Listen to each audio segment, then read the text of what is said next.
आत्माराम। शिमला के कालीबाड़ी हॉल में pensioners welfare association द्वारा बैठक का आयोजन किया गया। इस बैठक में पेंशन वेलफेयर एसोसिएशन हिमाचल के अध्यक्ष आत्माराम शर्मा द्वारा पेंशनर्स के विभिन्न मुद्दों पर चर्चा की गई। I will distribute first to the pensioner welfare association. धन्यवाद। हम तो राज्य के मुख्य पेंशनर वेलफेयर हिमाचल प्रदेश की तरफ से आप सब पत्रकार बंधुओं का जो यहाँ उपस्थित है मैं स्वागत करता हूँ और आपका धन्यवाद भी करता हूँ कि जब भी जो हमारी डिमांडें हैं खास करके पेंशनर की है तो आप हमेशा सरकार के सामने रखते हैं, इसलिए मैं आपको एक बार फिर से नमन करता हूँ। साथियों, pensioner welfare association Himachal Pradesh एक गैर राजनीतिक संगठन है और इस संगठन को पहले सीनियर आईएएस अफसर जो जीवानंद जीवन थे, स्वर्गीय है, अब वो हेड कर रहे थे। उसके बाद एक जॉइंट सेक्रेटरी थे, पर 2 साल से ये पेंशनर की कमान मेरे पास है। हमारे 12 जिले और 80 ब्लॉक्स में यूनिट्स है। लाहौल स्पीति से लेकर लाहौल में भी ये यूनिट है और स्पीति में भी है, और एक यूनिट हमारा जो है शिमला से बाहर वो पंचकुला में भी है। जो हिमाचल प्रदेश के पेंशनर वहाँ रिटायर हुए थे और बड़े बड़े अधिकारी है उसमें, खास करके चीफ इंजीनियर और आईएफएस आईएएस, वो सब हमारे मेंबर है। सबसे बड़ा जो पेंशनर का प्लेटफॉर्म है अपनी मांगों का, वो जेसीसी होती है। जेसीसी तो अभी तक हमारी जो पिछली जेसीसी हुई वो हुई थी 31 जुलाई 2022 में। तत्कालीन मुख्यमंत्री जो हमारे ठाकुर जयराम जी से थे, उनसे हमने जेसीसी की थी।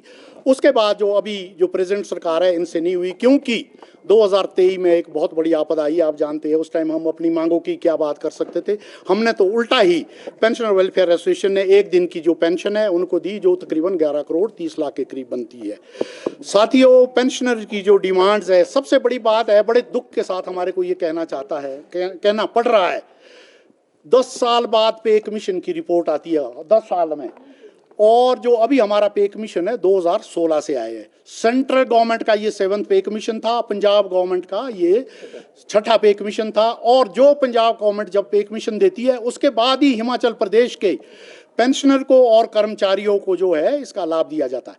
2022 में जयराम जी की डबल इंजन की जो सरकार थी, उन्होंने सिर्फ ए पेंशनर के लिए, जब हम जेसीसी में भी बैठे थे उसमें ये घोषणा की कि पेंशनर को हम 20% देंगे, क्योंकि जुलाई का एंड था, वो इलेक्शन आने वाले थे। और उन्होंने 17 सितंबर 2022 को नोटिफिकेशन की पेंशनर के लिए और एम्प्लॉयज़ के कि आपको 20% ये मिलेगा, और उसमें भी एक राइडर लगाया है कि आपको 50,000 से ज़्यादा पैसे नहीं मिलेंगे। इसके अलावा एक जो हमने जो वहाँ डिमांड रखी थी कि जो 50% और 30% जो है पेंशनर है, जो पेंशनर 2016 से पहले के थे, खास करके थे, उनके लिए नोशनली होनी थी, उनके उन्होंने ऑर्डर किए थे। वो भी केस दोबारा एजी ऑफिस को जाने थे। एजी ऑफिस से अब तक निकल रहे हैं केस, वो 1 साल बाद तक। तकरीबन वो थे कोई 1 लाख के करीब पेंशनर वो थे जो 2016 के पहले के, और 46,000 के करीब ये 2016 के बाद के पेंशनर है। उस टाइम होना ये चाहिए था कि सेंट्रल गवर्नमेंट जो थी, सेंट्रल गवर्नमेंट से सॉफ्ट लोन लेते। माननीय प्रधानमंत्री जी पता नहीं कितनी बार हिमाचल जी आए, जयराम जी ने माननीय प्रधानमंत्री जी के सामने ये बात बिल्कुल नहीं उठाई, क्योंकि ये हमारा राइट है। पूरे हिंदुस्तान के सेंट्रल गवर्नमेंट के एम्प्लॉइज, पूरे हिंदुस्तान के स्टेट गवर्नमेंट के एम्प्लॉइज, चाहे वो पंजाब है, चाहे वो इधर हरियाणा है, यूपी है, सबको ये पैसा मिल चुका है, हमारे को नहीं मिला। और पहली बार ये हुआ कि 2022 में जनवरी से 3% ड्यू थी और जुलाई 31 से 4% किस्त ड्यू थी। 22 में, जो कि एक इलेक्शन ईयर था, 22 में इलेक्शन ईयर था, जयराम जी ने डीए की किस्त नहीं दी, और ये डीए की जो किस्त अभी मिली है, माननीय मुख्यमंत्री ने अप्रैल जो है 23 में एक किस्त दी थी 3%, उसके बाद आपदा आई, और दूसरी किस्त अभी जो है इस महीने में हमारी पेंशन में आई है, और ये जो है जुलाई 2016 से लेकर है, इसका भी अभी एरियर नहीं मिला, पर हमारे को आगे जो है ये किस्त मिल गई। सबसे बड़ी बात है कि हिमाचल प्रदेश के जो पेंशनर है वो बुद्धिजीवी है, वो सब कुछ समझते हैं।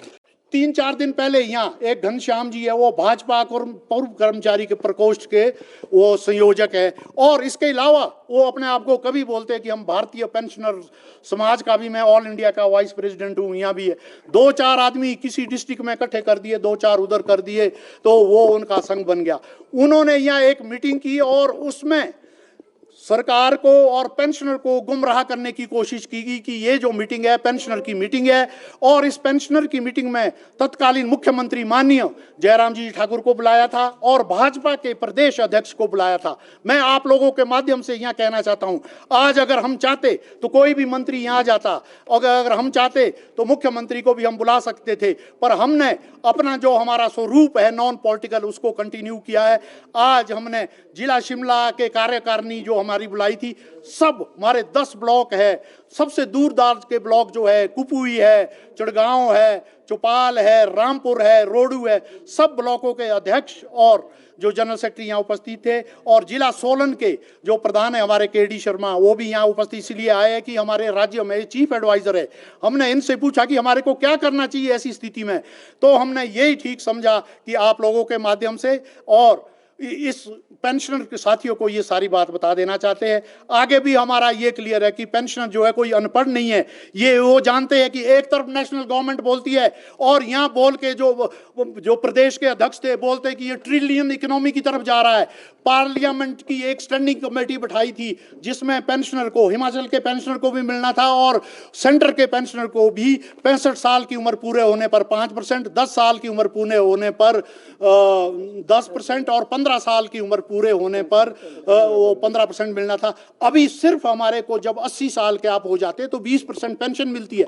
पंजाब में ऑलरेडी मिल रहा है।